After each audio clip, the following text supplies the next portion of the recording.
안녕하십니까. 실록 박정기. 지난 시간에 우리나라의 향토 예비군의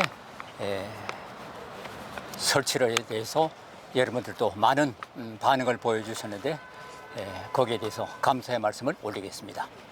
오늘은 우리나라 이 민둥산 1960년대만 해도 정말 벌거벗은 산들 뿐이었습니다.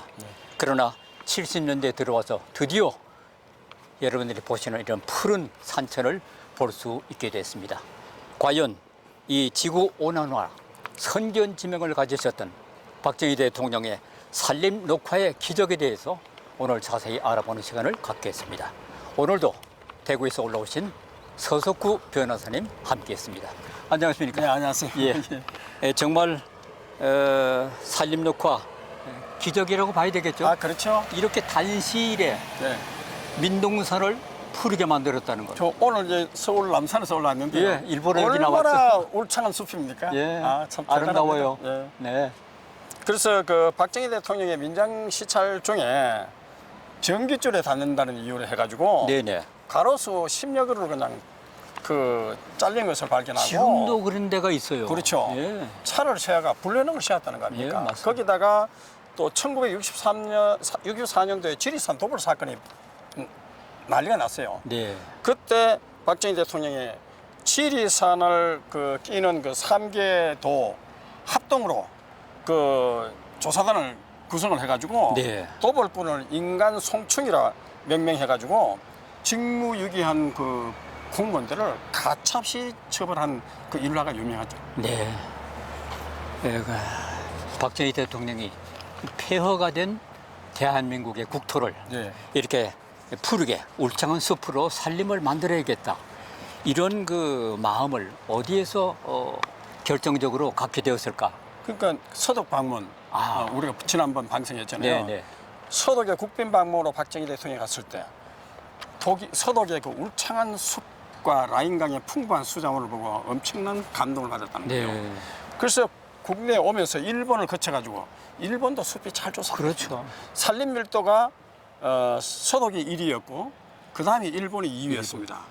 그 거쳐가 그 다음에 경북 영일만을 지나는데 완전히 황무지 민둥산이었는 거예요. 거기서 쇼크를 받아가지고 결국 한국에 귀국하자마자 구상한 것이 숲을 가꾸자. 네. 참으로. 이렇게 한 것이죠. 예. 결정적인 것이 이 서독 방문. 그렇죠. 예. 오는 길에 또 일본까지. 맞습니다. 예. 근데 아마 비행기에서 봐서 저희들도 봤지 않습니까? 그렇죠. 벌겋죠. 결국 이런 것은 그만큼 해방 후에 예. 도벌이 심했지 않습니까? 아, 그렇죠. 그 도벌은 어쩔 수 없이 예. 우리의 의식주 가운데 예. 식사 때 군부를 떼서 예.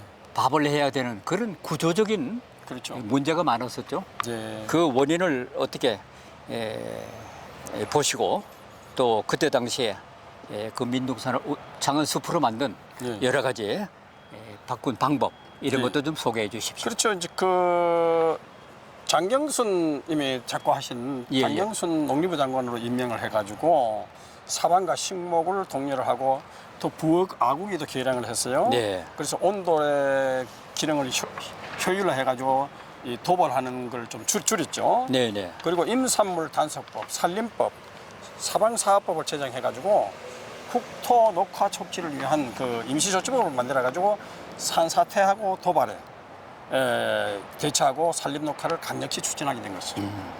그러니까 부엌 아궁이를 개량한다든지 그렇죠. 또 석탄을 좀 더 개발을 해서 땔감으로 쓴다든지 예. 땔감으로 또 많이 썼잖아 겨울이면. 그렇죠. 예. 바로 그 점인데 예. 도발을 할 수밖에 없는 그런 불가피한 또 환경이 있었어요. 그래서 이제 62년도 제1차 그 경제개발 계획에 네. 민수용 석탄 공급 계획을 여기다 집어넣었습니다. 그러니까 석탄 생산에 박차를 가했어요. 제가 대학교 시절에도 그때 땔감 대신으로 연탄, 네. 연탄으로 우리 집집마다 그걸 했는데 결국 연탄이 전국적으로 공급되니까 자연적으로 산림 훼손이 줄어든 것이죠. 그렇습니다. 그 악순환이 끊어진 거예요. 그렇죠, 그 맞습니다. 고리가. 네. 네.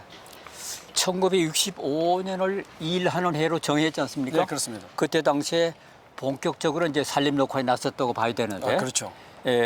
박정희 대통령은 치산 산림 녹화 정책에 과감한 또 예산까지 투입했죠. 그렇습니다.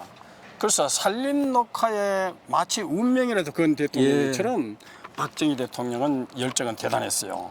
그래가지고 1965년 그 6월에 농림부 산림국을 산림부로 승격을 시키고 그 다음 해에는 이 산림청을 발족시켜가지고 예. 66년 1월에 그리고 초대 김영진 산림총장은 나무 심기와 사방공사에 아주 전력을 기울였죠. 그리고 놀라운 사실은 1967년도에 미국의 국립공원제도, 네. 미국의 뭐 그랜드 캐년이라든가 그 요세미티 공원이라든가 옐로스톤이라든가 이런 국립공원 이걸 벤치마킹 해가지고 예. 우리나라에 1967년에 13개 국립공원을 지정한 겁니다. 아. 이 대단한 겁니다. 자, 네. 그것이 곧 그 이렇게 푸르게 하는 것이야. 그렇죠. 하나의 모델이 된 거죠. 그렇죠. 기폭제가 된 거죠. 68년도 11월 11일 네. 박정희 대통령은 선산에 있는 네. 농산물 가공 공장 준공식 치사에서 네.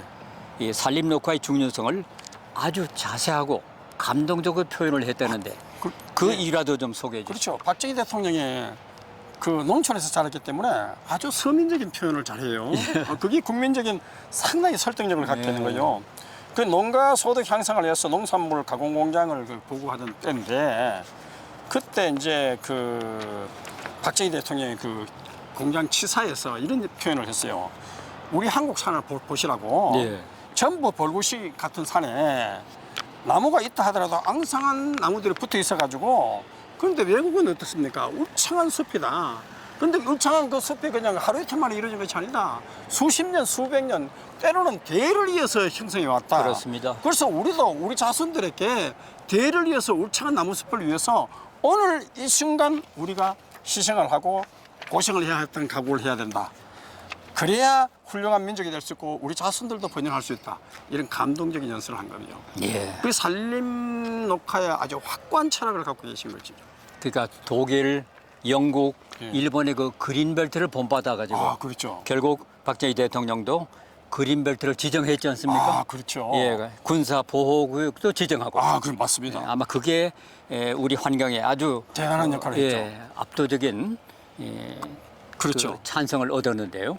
영국은 국토의 13%를 그린벨트로 지정했습니다. 네네. 박정희 대통령은 사유재산권도 분쟁이 발생할 걸 염두에 둬가지고 예. 13% 대신에 그 5.4% 최소한으로 그린벨트를 지정해가 산림 녹화를 한 것이죠. 예.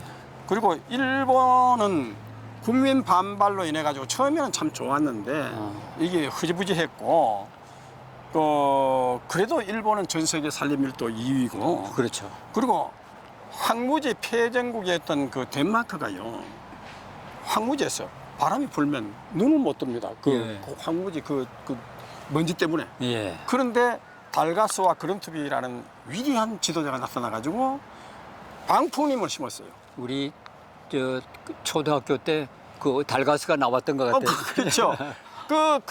저 방풍림을 심어가지고 그 결과 젖소를 풀어가지고 낙농천국으로 유명해졌잖아요. 예. 그래서 이 박정희 대통령은 그 서독의 숲과 그리고 이 덴마크의 이 방풍림 예. 여기를 벤치마킹 해가지고 이 산림 녹화 기적을 이룬 것이죠. 예. 대단한 지도자입니다. 참 뭐니 뭐니 해도 산림 녹화 성공에 그렇죠. 신화를 이룩한 결정적인 계기는 예. 전국도 치산 녹화 예. 10개년 계획이라는 걸 선포한 적이 있죠. 그렇죠. 아마 그게 가장 큰 그 성과의 일면이 아닌가 보는데 그 그렇죠. 소개 좀 해주시죠. 그렇죠.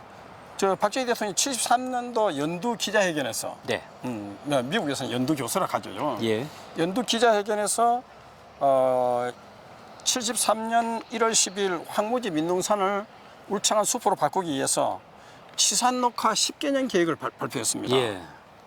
근데 그때 손수익 경기지사를 산림청장으로 임명할 정도로 이 산림청을 굉장히 중요시한 것이죠. 힘을 실어준 거죠. 그렇죠. 네. 그리고 그 산림청을 내무부로 이관한 다음에 김윤옥 내무부 장관은 속성수와 장기수의 비율을 7대3으로 해가지고 속성수, 빨리 자라는 나무로 네. 인해서 숲을 잘 해가지고 산림녹화 추진을 했죠. 그 산림청이 내무부로 이관되면서 예. 그 산림녹화에 어떤 변화가 있었습니까? 아, 그렇죠. 놀랄만한 변화가 있었죠. 그게 박정희 대통령의 숨은 실력이죠. 예. 통신 시설이 부족했는데 내무부로 이관하니까 산림청에 이제 경찰 자동 전화가 설치된 것이고, 네. 그러니까 기동성이 좋아진 것이죠. 그리고 손수익 산림청장이 직접 표어를 산 나무 이렇게 현수막을 만들어가 예. 저 서울의 광화문 내거리를 포함해가지고 전국에 다 내걸었어요. 예. 그만큼 이 그때 산림녹화가 우리 국민들의 하나의 구호였죠. 아마 그래서 그런데 미국에서도 네. 한국의 산림녹화를 보러 아, 대대적인 뉴스를 또 보도를 해줘서 그렇죠. 아마 그게 굉장한 그 외국인들에게는 센세이션이었던 것 같아요. 예, 네, 그렇습니다. 미국 언론이 IBRD 세계은행에서 돈을 빌려 차관으로 한국에서 나무를 심어 성공하고 있다. 네. 이걸 대대적으로 보도했어요. 그 보도 내용에는 73년도에 치산녹화 10개년 계획을 10년 계획인데 6년 만에 4년을 앞당긴 거죠. 6년 만에 78년에 4만 2천 헥타르트 사방 사업을 마무리한 거죠. 네. 그리고 지구 인구보다 훨씬 많은 300억 그루를 양묘를 한 겁니다. 그래가 조립해가지고 108만 헥타르에다가 심어가지고 420만 헥타르의 숲을 조성해가지고 세계적으로 신기록을 이뤘습니다. 예. 그래서 전 세계가 미국의 대대적인 산림녹화 한국의 성공을 보도하는 바람에 세계가 한국의 산림녹화에 감탄했죠. 그리고 유엔의 그 FAO 세계 식량농업기구 있습니다. 네네. 그리고 동남아 기구들이 야 한국이 대단하다. 우리가 시찰해야 되겠다. 견학을 그리 많이 견학을 왔죠. 왔는 거죠. 그래서 그 미국 언론의 대대적인 그 홍보 덕분도 있었죠. 네. 네. 오늘 저희들이 이 남산의 국립극장 이 화단에 와 있습니다. 그렇죠. 왜 이 얘기를 하냐면 박정희 대통령, 네. 그리고 유경수 여사 네. 두 분이 네. 가는 곳곳마다 기념식수를 하셨죠. 그렇죠. 그게 이제 시작이 발단이 돼가지고 네. 이 박정희 대통령 국립수목원의 명예 전당에도 헌정돼 있지 않습니까? 그렇습니다. 박정희 대통령, 유경수 여사 이 부부가 전국 가는 곳곳마다 기념식수를 해가지고 나무, 식목의 중요성을 국민들에게 끝때마다 교육을 시킨 것이죠. 예. 그리고 대통령을 본받아가지고 총리나 장관이나 심지어 지방자치단체장들도 가는 곳곳마다 심지어는 초등학교, 학교에 가서도 기념식수를 할 정도였어요. 예. 그래서 박정희 대통령이 그 국립수목원에서 산림녹화에 성공한 숲의 명예 전당에 오르는 그런 결과를 네. 가져왔죠. 8월 15일 광복절 기념식 중에 유경수 여사가 이 자리에서 이 그렇죠. 국립극장에서 맞습니다. 바로 이 국립공원. 문세광의 총알에 예. 맞고 돌아가서 참 그런 가슴 자리였습니다. 아픈 일이죠. 예. 참 토양이 침식되고 또 안반층이 남아있던 그런 그 풀 한 폭이 없었던 포항 영일만 예. 이 얘기가 상당히 그 화제가 됐었는데 그렇죠. 포항 왜 그렇게 화제가 됐는지. 포항 영일만은요 안반층이 있어가지고 안반에 나무 심어봐자 허탕 아닙니까? 돌산이란 말이죠. 그렇죠, 돌산이죠. 그런데 이걸 어떻게 박정희 대통령이 극복했느냐? 가파른 안반층에 허리에 줄을 매가지고 어허. 인부들이 올라가가지고 그 도랑을 파고 물을 주고 거기에다가 흙을 덮고 네. 이렇게 해가지고 나무가 자랄 수 있는 토양을 형성을 했죠. 그리고 그 풀을 베가 거기다가 거름을 주고 나무를 심고 그 흙과 거름을 그렇죠. 갖다 놨고. 가물면 또 물을 길어다 주고 예. 그리고 매년 비료도 하고 온갖 지극정성을 다 해가지고 안반층에 불가능한 포항 영인만이 오늘날 우창한 숲으로 변모한 기적이 일어난 것은 박정희 대통령의 끈질긴 집념이 일으킨 큰 기적이라고 볼 수 있습니다. 예. 북한의 아주 고위급이었던 탈북자 황장엽 씨가 와가지고 예. 우리나라에서 한국에서 가장 인상 깊었던 것이 무엇이냐 질문했을 때 바로 이 산림녹화였다고요. 아, 그렇죠. 자기가 북한은 완전히 민둥성 아닙니까? 전부 산을 개간해가지고 산을 다 조져놨잖아요. 그런데 박정희 대통령 온 산을 그냥 그 울창한 숲으로 해가지고 거기에 큰 감동을 받았고, 그리고 미국의 의원들이요, 상하원 의원들이 1997년에 비행기를 타고 북한을 거쳐서 한국으로 왔어요. 예. 북한은 민둥상인데 한국은 울창한 숲이더라. 이미 푸르르. 그래서 지옥에서 천당에 온 기분이다. 이럴 정도로 표현을 그렇게. 극찬을 했어요. 예. 이 유엔이나 세계적인 환경 석학들이 예. 이 대한민국의 산림녹화 성공에 대해서 감탄했다고 하지 않습니까? 아, 그렇죠. 세계적인 환경 석학인 미국의 레스터 브라운 지구환경연구소장. 예. 이분이 한국의 산림녹화는 세계적인 성공적이다. 한국이 생각한 것처럼 우리도 지구를 푸르게 만들 수 있다. 박정희 대통령의 결단이 큰 역할을 했다. 이렇게 해서 미국의 저명한 그 환경 석학 환경연구소장까지도 이 박정희 대통령의 산림녹화 기적을 극찬을 한 거죠. 예. 그리고 유엔 산하의 그 FAO도 1982년에 그때 보고서를 냈어요. 그러면서 한국이 2차 대전 후 성공한 유일한 개발도상국이다. 예. 그러니까 1979년까지 10년간 계획을 세웠잖아요. 예. 성공했자 6년을 앞당했는데 그 6년 앞다가 79년을 했는데 그 바톤을 입어가지고 이제 전두환 대통령 정권에서도 10년간 그 산림녹화 계획을 세웠어요. 예. 그러니까 박정희 대통령의 전반적인 기초를 확 닦아가지고 했고 이 전두환 정권도 그걸 바톤을 이어가지고 예. 산림녹화에 성공한 셈이죠. 예, 가까운 일본의 후쿠다 총리도 네. 20년 미만 기간에 완전 녹화의 성공은 네. 그동안의 고도 성장, 네. 박정희 대통령이 이루었던 수출 증대, 네. 또 중화학공업 같은 경제적인 업적보다도 더 어렵고 아, 그렇죠. 값어치는 위협이라고 아주 극찬을 했었어요. 맞습니다. 그런 기억도 있습니다. 네. 지구가 점점 뜨거워지고 있습니다. 네. 오늘도 사실 이 땡볕에 저희들 서 있습니다만은 그렇죠. 기상 피해도 늘어나고 있는 지금에 그렇죠. 이 박정희 대통령의 이 선견 지명으로 네. 한국이 산림녹화에 성공이 된 것에 대해서는 자부심과 긍지를 느끼게 됩니다. 그렇습니다. 그렇습니다. 뭐 지구 온난화에 대해서 뭐 왈가왈부하고 있지만은 사실상 한국도 게릴라성 호우가 와가지고 기후가 변화하고 있는 것이 사실이거든요. 그렇습니다. 그리고 뭐 사과 재배지가 점점 북상하고 대구 같은 데는 사과 재배되지 않아요. 자꾸 북상하고 있는 재배지가. 그렇습니다. 이것도 온난화의 표현이라고 볼 수 있어요. 그리고 박정희 대통령 산림녹화는 지구 온난화를 미리 예견한 선견 지명을 보인 것이고 작년에 2023년도 폭염으로 지구 전체가 몸살을 앓았어요. 그렇습니다. 그런데 그때 지구에서 그래도 기상피해에서 비교적 안전한 5곳을 얘기했는데 그중에 한국이 들어가 있습니다. 예. 이것은 박정희 대통령의 산림녹화 기적, 이것이 오늘 우리가 그 혜택을 보고 있지 않는 거야. 그래서 우리가 그럴수록 박정희 대통령의 산림녹화를 위해서 지키는 이 그린벨트를 잘 지켜야 되고 또 개발 그 군사보호구역도 잘 지켜야 되고 또 숲도 잘 지켜가지고 산불과 건강에 대처한 이 공기 정화 기능이 뛰어난 잎이 두꺼운 수정 계략도 해가지고 우리 국민들이 보다 쾌적한 환경 속에서 살고 기상피해로부터 안전한 이런 나라가 되었으면 합니다. 네.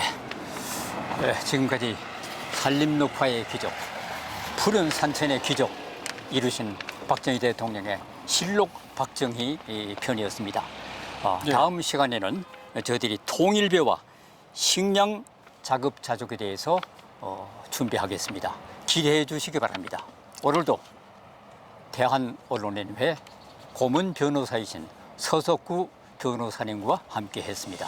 여러분 대단히 감사합니다. 감사합니다.